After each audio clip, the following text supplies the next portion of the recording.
The flipped classroom has received a lot of attention in recent years. Today, Dr. Derek Bruff gives his unique take on the idea, what to have the students do before they enter the classroom, and what to do once they get there. Produced by Innovate Learning, maximizing human potential. Welcome to this episode of Teaching in Higher Ed. This is the space where we explore the art and science of being more effective at facilitating learning. We also share ways to increase our personal productivity approaches so we can have more peace in our lives and be even more present for our students.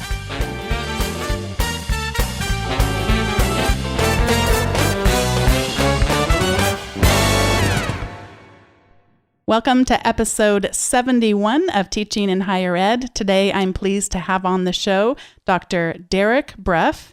Derek, welcome to the show. Thanks for having me. I first, quote unquote, met you or became aware of who you are from your Twitter profile. I'm just going to read what it says. You are the director of the Center for Teaching at Vanderbilt University.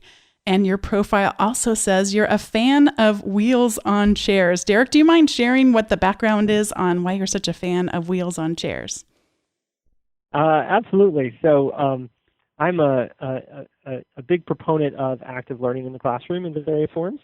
And I find that often when I walk into a classroom or when other instructors walk into a classroom, there's a desire to kind of shape the environment to suit the learning needs of that class session.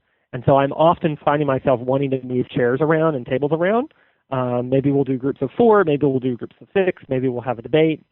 And so I love it when classrooms are flexible enough to accommodate kind of whatever needs to happen in class that day. And so that's why I like wheels on chairs, because once you have wheels on chairs, then you and your students can usually pretty easily reconfigure the classroom to suit whatever activity you're doing that day. I've seen some of the pictures that you have of some of the classrooms you've actually had a chance to be a part of designing, and I covet those wheels on chairs, and I think that that's fabulous. You have a Ph.D. in mathematics from Vanderbilt, and you have an article you recently published about your journey from math major to teaching center director. Would you share a little bit about that journey with us? I guess if I really want to kind of unravel my secret origin, it was probably third grade when I realized that math was something I really liked. I remember the moment we learned how to add fractions with different denominators. And I thought that was just the coolest little algorithm. I didn't know the word algorithm because I was in third grade, but I thought it was really cool. And I've actually talked to other folks who can point to that same topic as when they started to get really frustrated with mathematics. But I was a math guy from way back. And then when I got to college, I started tutoring math. And that's when I got bit by the teaching bug. So I was working with my fellow students, right, who were generally struggling in calculus, and I would meet with them and kind of help them work through problems. And I really appreciated how that kind of light bulb moment that would come on, not all the time, but often enough that I felt like I was being useful and could kind of help explain things that were confusing to them. And so when I graduated college, the plan was to become a college math professor. And so I ended up at Vanderbilt University, where I am now, but I did my graduate work here as well. And one of the reasons I picked Vanderbilt was they had a reputation for producing very strong teachers of mathematics. And I got the chance as a graduate student to be the instructor of record for calculus for 6 semesters in a row. So I wasn't just a kind of TA or a paper grader, but I actually got to be in the classroom. And other than the topic, it was first semester calculus and the textbook. I had a lot of autonomy to teach and to develop my teaching skills. And so it was later in my grad student career, actually, I started working at the Center for Teaching here at Vanderbilt, where I'm now the director. And that's when I got a taste of working with other TAs, other grad students who were teaching in other disciplines even, and helping them, generally working one-on-one with them to kind of think through teaching choices they were making. And I got this sense of kind of what I do now, which some would call educational development, where I'm working with colleagues and helping them develop and refine their teaching practices. So when I went on the job market, after I finished my Ph.D., I happened to land a spot at Harvard in the math department. And it was kind of an unusual position. It was called preceptor. It was a non-tenure track faculty position in the math department. At Harvard, calculus was taught in small sections, like it was at Vanderbilt. And so we had a lot of grad students and postdocs. who were teaching calculus. And so my role, there were a team of us, but we were the course heads for different flavors of calculus. Not only did I teach, but I also trained and supervised and mentored more junior teachers in the calculus program. That, again, kind of gave me this sense of kind of working with others, helping them develop their teaching skills, teaching about teaching, which I found to be really, really exciting. And so after a couple of years, I moved back to Vanderbilt, got a position as an assistant director here at the Center for Teaching. That was a pretty big shift, right, from a faculty role to a staff role, from a position within a math department to a university-wide teaching center. I liked exploring what teaching and learning looked like in other disciplines. As much as I love mathematics and teaching mathematics, I also really like engaging with faculty from lots of different disciplines and helping them think through what teaching and learning might be in their class. And the other is that I feel like now at the Center for Teaching I have less of a direct impact on student learning. I still teach one course a year in the math department, so I'm kind of in the classroom and get to work with students that way. But through my work at the Center for Teaching, I'm working with hundreds of faculty around campus, and I think helping them enhance the learning experience of their students. It's an indirect impact, but it's a bigger impact in many ways. And I find that I'm really drawn to that as well. I wanted to ask a quick question about your experience with the TA, because that's so early back in your teaching experience. My university recently really increased the service levels of their tutoring center, and I'm just so excited about what they're doing. And I'm hearing more about students who are accessing the tutors, but one of the weaknesses is that according to students who are being tutored, that they feel like that tutor is just, again, telling them more about what they're supposed to know versus asking them to explain it back to them. And I was wondering, did you notice that back then that gosh, it doesn't really work when I'm trying to tutor if I just tell them again the same way that their professor might have in the class? Or did it take a little while longer to kind of figure out the telling versus asking more active learning? That's a good question. I think in my case, certainly I started tutoring my freshman year of college, and I was tutoring other freshmen I had calculus in high school, so I was a little bit ahead of them in terms of the math trajectory. And the students who signed up for tutoring largely did so because they weren't understanding the explanations they encountered in the classroom. Mm-hmm. And so almost all the time, I would have to come up with different ways to explain things to students so that it made some sense. And I think I probably just kind of stumbled upon the strategy of asking them lots of questions, right? Show me how you're working through the problem, right? And I could kind of see where they got stuck. And I could ask them, well, what if you did this, or what if you did that? And so through asking questions, I would often kind of help them get to some level of understanding. I mean, I feel I have to offer a lot of explanations, but I think it was often grounded in whatever kind of misconceptions or questions that they had. I remember there was one fellow student who we worked together pretty regularly throughout my entire freshman year, and it got to the point where she, I'd kind of sit there, she'd work some problems, I'd kind of ask some questions every now and then to kind of see if she was on the right track, and she said, "Derek, could you maybe just come to my test and sit next to me? You don't have to say anything. Just every now and then just say, or are you sure about that?" Oh, I love it. And it got to the point where that was all the prompting she needed, right, to kind of go back and double check and kind of think things through. So I don't know. I think that was my takeaway was that asking questions as a tutor is kind of your most valuable tool.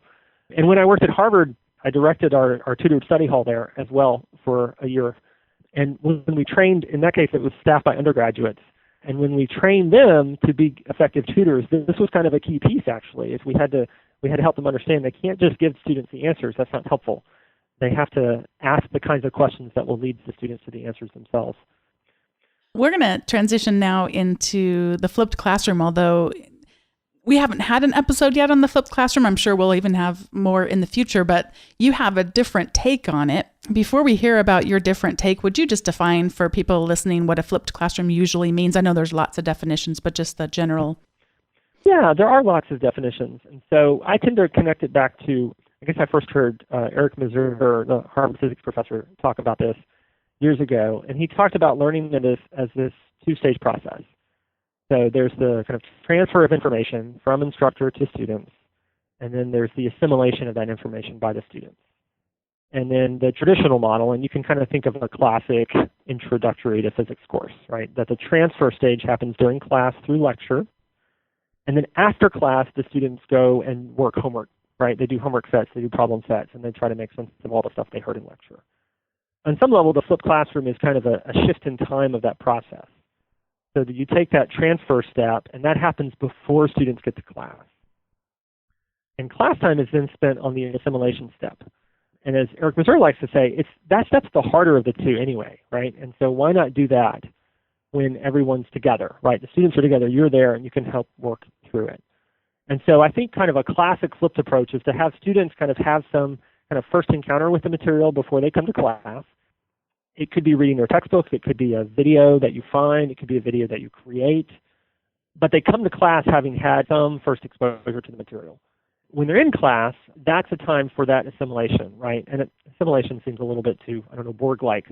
I tend to think of it in terms of practice and feedback. Like students need practice working through ideas, techniques, and they need feedback on that process. And so moving that to the class time, you can kind of think of what used to be a homework set, what might be moved into the class time to be worked on together or maybe collaboratively during class. And so that's kind of what I think of as that flipped approach, is that you've got a first exposure that happens before class, and then practice and feedback during class.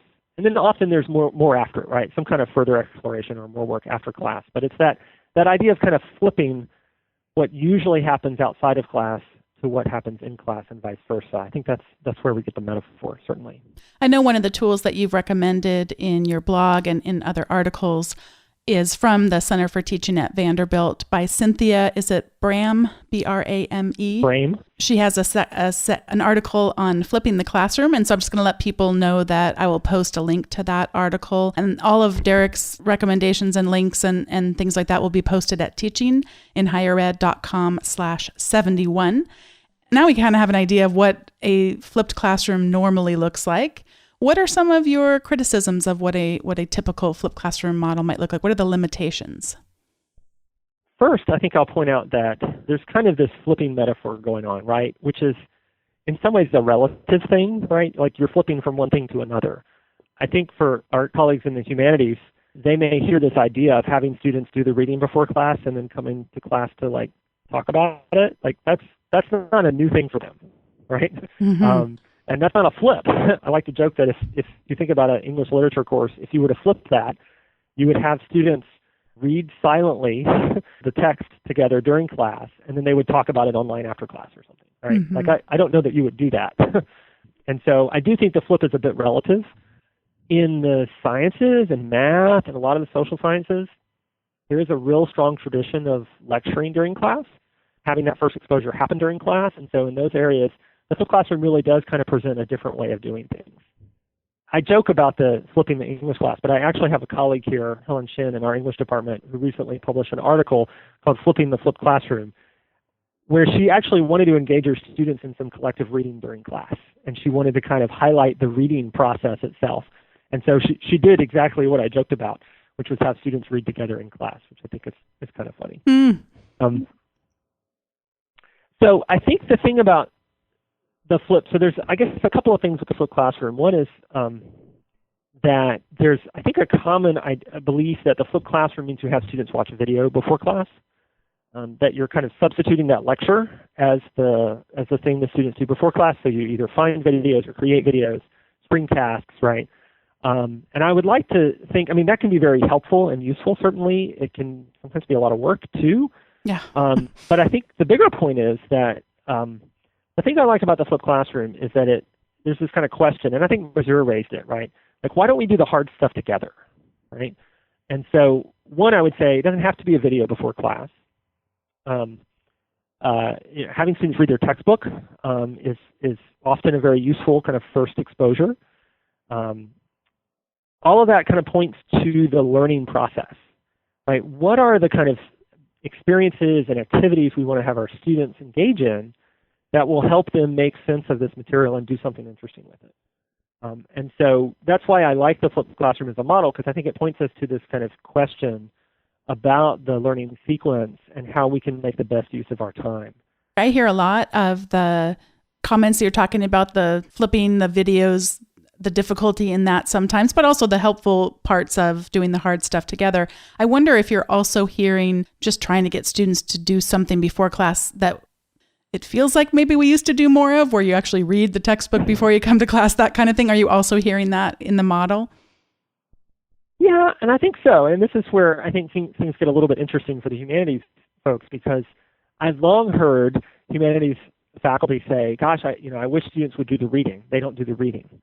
And so while, yes, it is kind of part of their model that students do the reading before class and come to class and discuss it, if students aren't actually doing the pre-class prep, then it kind of derails what you do during class. And that's where I think some of the folks maybe in the sciences who have been implementing the flipped classroom have hit upon some mechanisms that might help actually kind of ensure that students come to class ready to learn and are prepared. There's also this kind of pushback that the flipped classroom is kind of doubling the workload for students, right? That they have to do all this stuff before class and then they have to do all this stuff during class. And I don't think that's the right way to go about it either. And that's why I really like this term first exposure. That's from Barbara Walvard's book on effective grading. And she talks about this kind of first exposure idea. And so I think it's helpful to think, what's the kind of first step in the learning sequence for this topic? And could students engage in that outside of class? And so that may be like a 10-minute video that they would watch, right, to kind of have an example or kind of introduce a key principle. Or maybe it's a short reading that they engage in before class, something that's going to get them ready for what happens in class.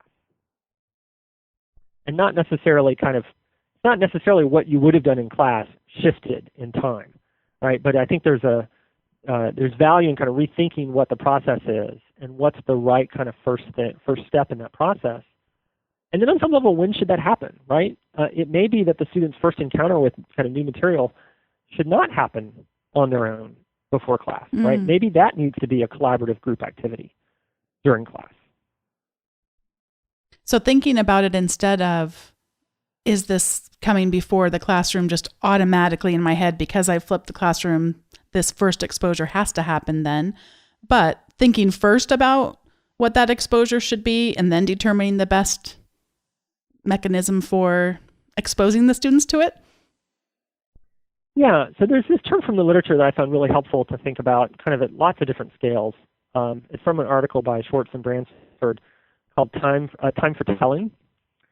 And so this is the kind of metaphor I usually use. So several years ago, my daughter was in preschool, and they had Science Day at preschool. And so all the parents were asked to come and do something sciencey for the students. And so I have to say, I was a cool dad who did that Diet Coke and Mentos thing, where you take Mentos and roll it into Diet Coke and you get this geyser of Diet Coke. And so all the little 5-year-olds thought that was the coolest thing in the world. The thing that I noticed, even with the 5-year-olds, was after I did the little demonstration, they wanted to know why it worked. Now, I couldn't get too much into the physics and chemistry of it with 5-year-olds, but I could say stuff, there's bubbles trapped in the soda, and when you put the Mentos in there, all the bubbles kind of come together all at once and then have to escape, right? I could give an explanation, but it's the kind of the why question that I think was really interesting, because if you take this and kind of take it to a college level chemistry or physics class, you could lecture for 15 minutes on how the Mentos and Diet Coke thing works and then show them the demonstration.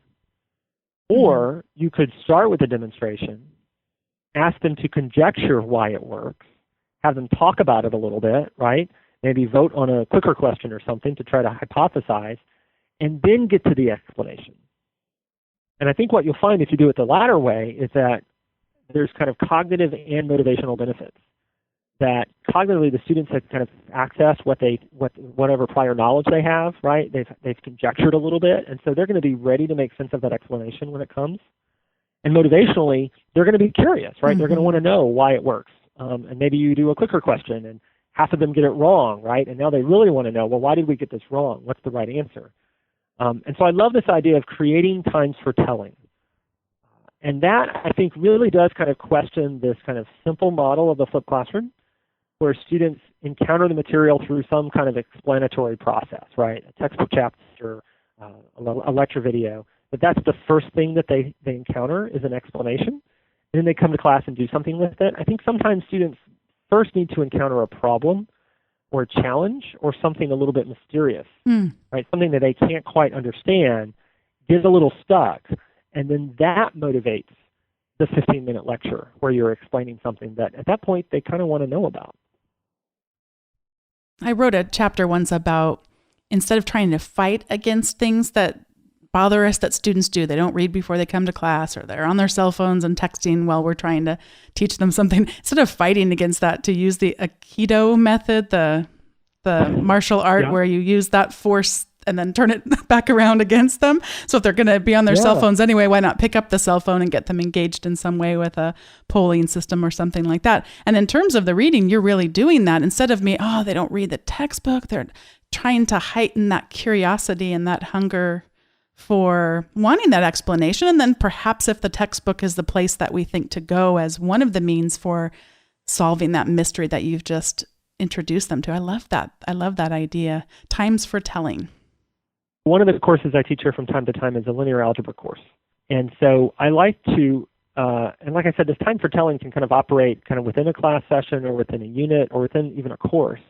And I use it kind of at the course level, among other places. So on the first day of class in my linear algebra course, we don't start, the kind of usual process is to start kind of, here's a matrix, and here's how you multiply two matrices, and here's how here's a system of linear equations, and here's how you do these computations associated with that.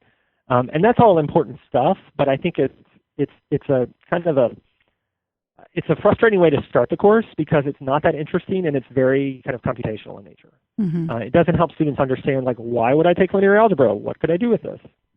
And what are the concepts, right? Because the other thing about linear algebra is that actually the concepts gets really hard. And I don't like to kind of wait till week 4 to kind of surface some of that. So what I like to do in the first day of class is we look at the board game Monopoly. And I kind of pose a challenge, like, what are the best places to buy on the board game Monopoly? And they kind of have to think about it a little bit. I pass out, like, a photocopy of the game board, so they're all looking at it and kind of figuring out, well, you roll 2 dice and you start a go and you move around the board, right? And you buy places and you land places, and when people land on your place, you get to, charge them rent, right? And so eventually they kind of come up with, well, you want to buy properties where you get to charge a lot of money, right? A lot of rent. But you also want to buy properties that get landed on a lot, right? What are the properties that get landed on the most? And that's kind of an interesting question. And then we start to model that, right? And so I say, okay, Monopoly's a little complicated. Let's imagine it just had 4 spaces, right? And now we're just kind of moving around these spaces. And what we do is we kind of go through this modeling process, starting very, very simple. We strip out most of the rules of Monopoly. And then we add in a few rules to get it a little more complex, and we kind of get to the point where we realize we've got a nice model, and we can kind of see over time which properties get landed on more often. You can kind of think of this, you're the terrier or the shoe, whatever, and you're just kind of going around the board an infinite number of times, right? You're just going and going and going. Which are the ones that you land on more often? And the beauty is that you solve that problem with matrix algebra. You can model it with matrices. And then you can kind of predict what the long-term behavior is using this thing called a Markov chain. And there are some nice theorems around this that allow you to do this kind of mathematical prediction. And so by starting this way, I think it helps them, one, they're not, by the end of the first hour, they don't really know how to do Markov chains. They barely understand what a matrix is, but that's not the point, right? I want them to start to see kind of where we're going with all this. And I want them to see a question that I hope is a little bit interesting to them. It seems a little bit relevant maybe, that they don't know how to answer yet. And they don't at this point. And it'll be several weeks before we develop the mathematical machinery to actually help them answer that question. We talk about a few other applications that are similar, right? You can model populations moving around places with the same kind of technique. And so by the time we get to Markov chains, 4 or 5 weeks later, now we can answer that question. And now I think we've created that kind of time for telling, where now they want to know what they can do with Markov chains, and they get good at using. What a great example. And that's kind of a course time for telling, right? But even at a smaller scale, I wouldn't necessarily want them to kind of go through that on their own before they came to class. In that case, we kind of want to do it together, right? I want them to get stuck together. I want them to have each other to talk to as they're getting stuck, so that they can start to do that kind of conjecturing that will lead to the time for telling down the way. And so I do think, and there's some research, there's an article by a team of education researchers at Stanford who looked at a neuroscience class, and they kind of compared students who did hands-on activities first and then explanatory videos versus students who did explanatory videos first and then hands-on activities. And the students who started with the kind of concrete experimental hands-on activities actually did better at the kind of assessments that they gave them a little bit later. And so I don't think it's universally true that you want to start with a kind of experiential piece, but I think sometimes you do. And I think you need to think carefully about the topic and the students, and again, that question of what's the sequence that's going to help students really start to kind of get into this material and start to make sense of it. And so sometimes that's an explanation to start with, sometimes that's a problem. Maybe sometimes you want to start that process during class, and sometimes you want to start that process before class. I can see, though, that you're, and sorry, I'm going to repeat what you just said. Yeah. I'm starting to get it. You're teaching me as we go that when we just adopt the flipped classroom and it just becomes, I picture this line down the center of a page or down the center of a spreadsheet, and on the left are all the things the students do before they come to class, and on the right, and I'm sure I've gotten into that pattern myself in my course design of just thinking of it as dates that are plugged into a calendar. And for me, we're always meeting in person on Mondays and Wednesdays, and then they have to have done the outside of class before we would have met on that Friday, so they don't spend their weekend or stay up, till all hours trying to get it done the night before it's due. I try to fight some of that, but I'm sure I've gotten too locked into that. And instead the focus is on first exposure and what's the best place and time to do that. And starting with that, you're emphasizing so much of getting them to start to ask why and lighting up the curiosity in their minds. I want to be realistic about this too, right? I mean, some of this, I'm a busy guy, right? I've got to teach my class. I don't want to necessarily kind of reinvent the wheel every Monday, Wednesday, and Friday. So I kind of have my defaults, right? But I think even when you've got defaults, you want to have good defaults, right? And so I think in a lot of cases, the flipped model does offer a good kind of default. But then also when you have the bandwidth, right, to kind of think concretely, okay, for this topic, right, for this reading, what's the sequence that's going to work? Like here at Vanderbilt, I'll teach whether it's a Monday, Wednesday, Friday class or a Tuesday, Thursday class. I have 150 minutes a week in the same room as my students, right? Either 3x50 or 2x75. And so I do want to think really carefully. That's a pretty precious commodity, right? And so to think really intentionally about what I can do in that limited time to help them kind of engage with the material the most. In the example that you used of the Monopoly board game, tell me about then what it looks like when they do have those skills. The few weeks later, does Monopoly come back, and are they asked to then actually use those skills and applying it back to the question about the board game and which places are best to buy? Yes. So I will say on the first day of class, I do give them an answer to the question in this case, because it's the first day, right? And I don't want them to think like math is totally mysterious. There's still a kind of little black box piece in the middle where they don't know kind of how I got from point A to point B. And that's what we develop over time. So they get a little bit of an answer originally. But then when we come back to that topic later in the semester, we look at other board games, right? We look at other kind of applications of this. We do some population modeling. And in fact, at the end of the semester, they do application projects where I ask them to work in usually teams of 2 and to pick some application of some of the linear algebra techniques that we've looked at during the semester. And at that point, they've got a few kind of big options, but this Markov chain modeling is one of them. And so usually I have a few students who then try to apply that to some other situation, right? Baseball is really hard to model this way, but I've had students try to do that. But I had students who did a full model of Candyland, right? And kind of in states there. So that's what I like to do is to kind of bring them back to that eventually. And on some level, the kind of textbooky questions they generally get pretty good at, right? I mean, they can solve that. But I want to have them to have that opportunity to kind of go beyond the textbook questions. And I found these application projects as a really useful tool for that because they're kind of bigger than a class session, right? And students have to do a little bit of original work and often connect it to something that they're interested in. I can't say that my students were like huge Candyland fans, but in other cases, students have found ways to connect the linear algebra, which is pretty abstract stuff, to problems and scenarios that they actually kind of find personally interesting. I'm so curious to know if the Candyland you're referring to is the Candyland of today that my small children are playing with, or if it's the Candyland of my childhood, which I think is far superior.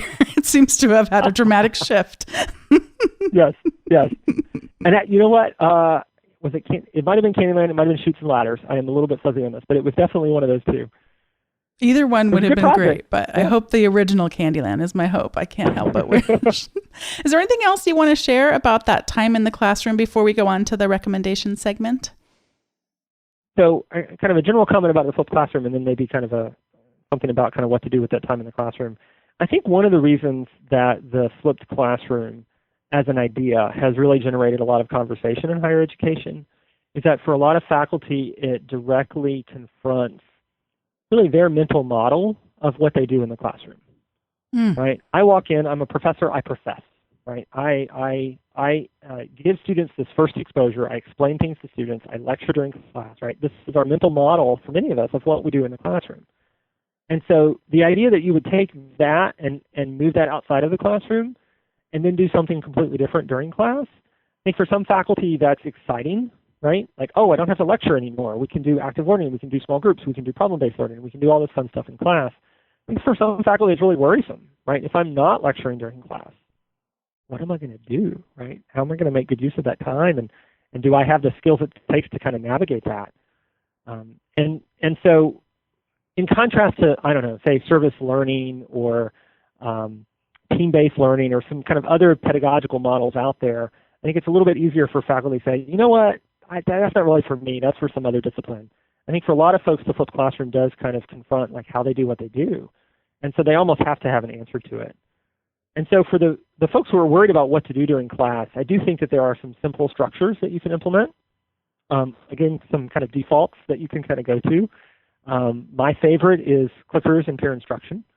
So giving students a multiple choice question, usually conceptual in nature, having them all work on it individually and then vote using some technology. I can see the distribution of votes, and often I've asked a question that's kind of hard enough that a lot of them don't get it right. So then I have them pair up and talk it out, right? Put your heads together, try to come up with the right answer. Mm-hmm. And so they discuss it in small groups, and then they re-vote, and often I see some movement towards the right answer.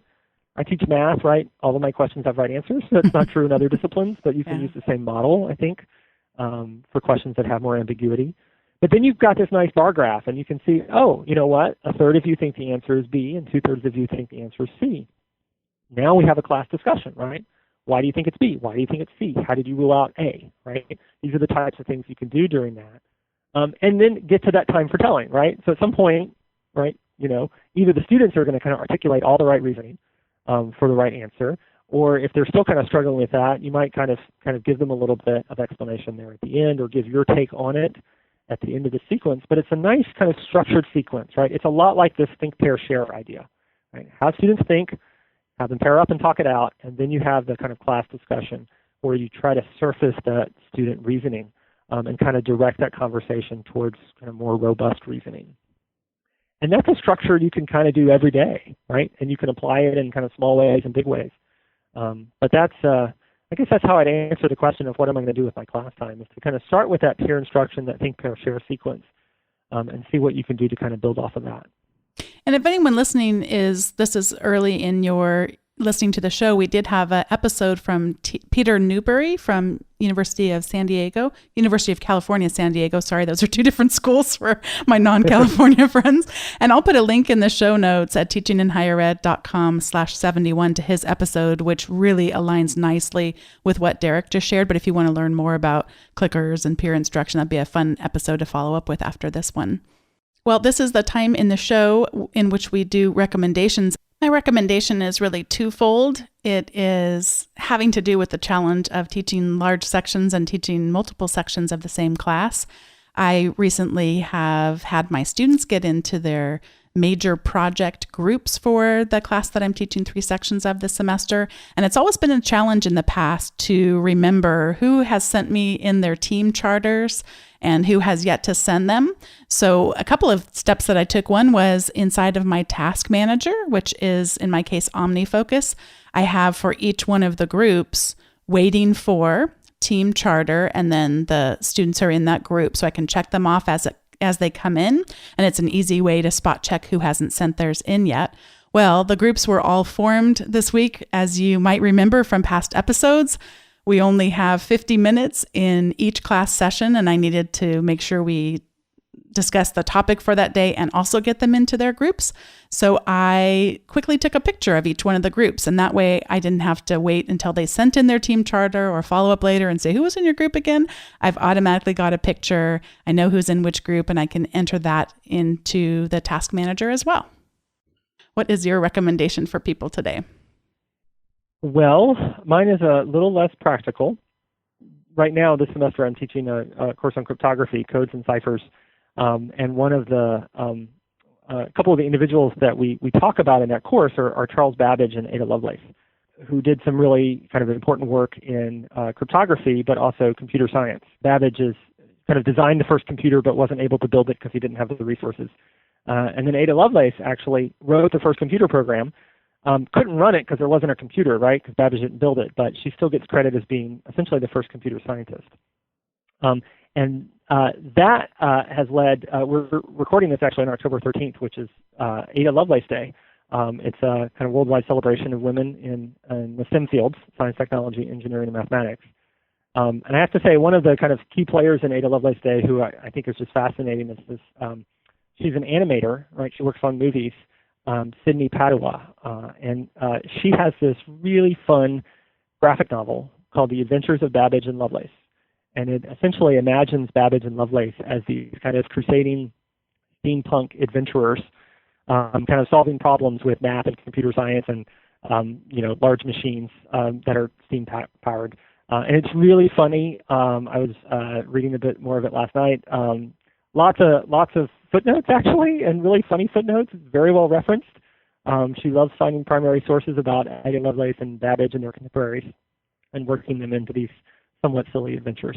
So that's my recommendation, The Adventures of Babbage and Lovelace. It's a fantastic and somewhat silly graphic novel. Is it historical fiction? Is that where we might group it? I guess, yeah. The thing is that Ada Lovelace actually died fairly young, and Sydney Padua has written that she kind of feels like that's like a real shame, like she and Babbage should have gone on these adventures, and so it kind of imagines, she calls it a pocket universe, kind of this parallel world where it's all kind of based on stuff that actually happened, and if you read the footnotes, you can get again a lot of those original sources. But she has a lot of fun with it and does some very silly things. It looks like such a wonderful book. I've got it open right now, and I'm going to be adding it to my to-be-read list. Thank you so much for the recommendation. And it's been so fun following you on Twitter. I'm going to put the ability for people to connect with you on Twitter in the show notes, and hope people will do that and continue to learn from you. Thank you so much for investing your time in the teaching in higher ed community. Well, thank you so much for having me on today. I'm so grateful to Derek Bruff for being on today's show and sharing all of his wisdom with me, as I mentioned throughout the episode. If you would like to get the show notes to this episode with the links of our recommendations and other articles that Derek mentioned, you can do that at teachinginhighered.com/71. And this is the time in the show when I remind you, if you have yet to rate or review the podcast. It's such a great way to get others exposed to the show because it moves it up in the iTunes ratings. That's how those algorithms work. So if you would go to teachinginhighered.com/iTunes, you can rate the show and give it a review and help others discover the show. If you have feedback or suggestions on future topics or guests, please do that at teachinginhighered.com/feedback. Last but not least, if you have yet to subscribe to the weekly update, that's where you'll get the show notes automatically in your inbox, along with an article on teaching or productivity. You can do that at teachinginhighered.com/subscribe. And I'm looking forward to talking with all of you next time on the next episode.